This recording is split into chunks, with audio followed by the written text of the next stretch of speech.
Greetings everyone, I am Nirvana Sparkle and welcome back to Pony Panels. Yes, it's been a while because the comics have been quiet, but don't worry, we'll get to that back catalog of Friends Forever here in the next month when we go 5 videos a week. So you'll be expecting a lot more Pony Panels soon, but as for today's comic release, back to the main comic series we go, and comic number 40. Now, as you know by now, and if you don't, then God, watch the archives. I am a huge Twilight Sparkle fan. After all, I call myself Nirvana Sparkle after all. But one of the biggest things about Twilight that we don't know is the origins with her relationship with Spike. Sure, we know from the Cutie Mark Chronicles how Spike was brought to the world, but we don't know how those first days went or how that relationship was established. This comic, however, covers that. And it's a one-off comic, by the way, so that's why we get to do it here. The entire story takes place a few days after Spike's birth in that infamous part in Cutie Mark Chronicles. So much so I made a Daniel Bryan joke about it. But a few days later, Celestia gives Spike the Twilight as a first test, if you can call it that. What's the test? Balance her brand new school life at the School for Gifted Unicorns with taking care of the little guy. Something that is creepy foreshadowing considering the timing of the release of this comic. And as any mother to be or any mother can basically tell you, having a new baby in the fam can be extremely stressful. And Twilight is not immune to this. Her studies take a dip. She's got the red eyes of overstress.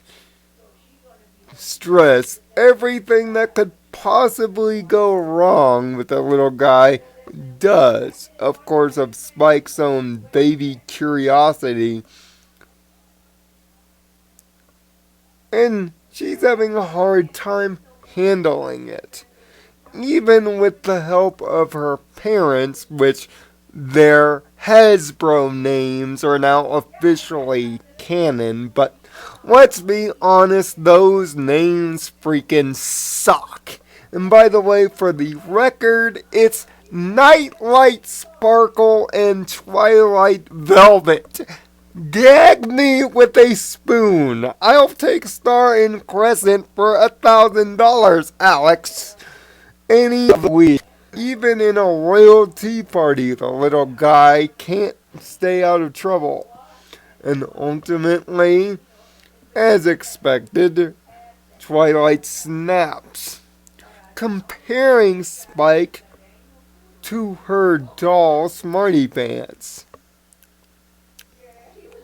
This is when Spike finally gets an emotional grip, and in the effort to try to say Smarty Pants, that's how Spike got his name, which is rather cute.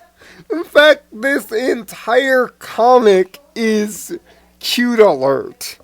If there's so much cute in this comic, you might get cute diabetes. Everything from Twilight's baby pictures, the Spike himself, to the cute and heartfelt ending of this comic. It is cute personified. For some reason, Trixie is in this comic in full age. which is kind of odd, but everything is done with slight little flash forwards to the current day as the rest of the Harmony Six gather around the old photo book as Twilight's reminiscing. But for a one-off comic, this is generally one of the most heartfelt comics in the series, and maybe one of the most heartfelt stories in Pony's recent history.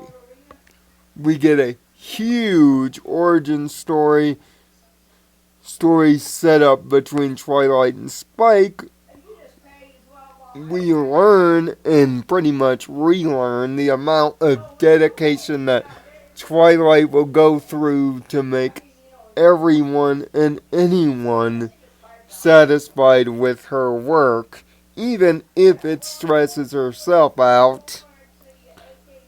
And beautiful animation adorns this comic. It is beautifully drawn with everything looking bright, colorful, and cutesy as it should be. This is how to pretty much do a flashback comic perfectly right.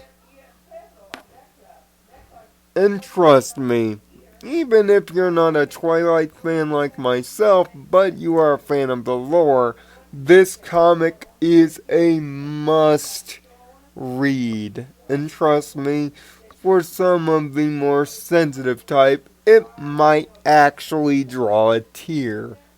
It's that heartwarming. And let's be honest, since the Fiendship is Evil series, I haven't been able to give a comic the grade that I'm about to give this one now.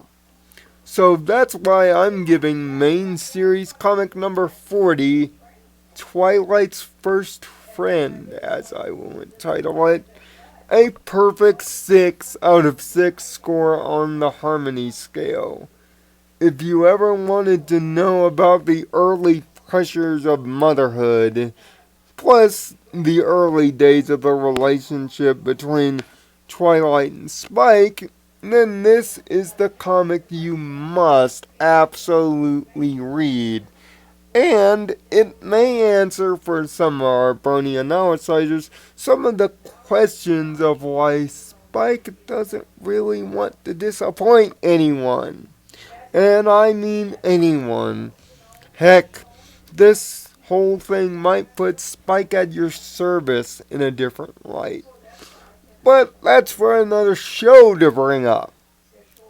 Until next time, I'm Nirvana Sparkle. Find peace in your own Nirvana. And thanks for watching Pony Panels. And stay tuned for the return of New 26 in 2 weeks. Until then, see you around.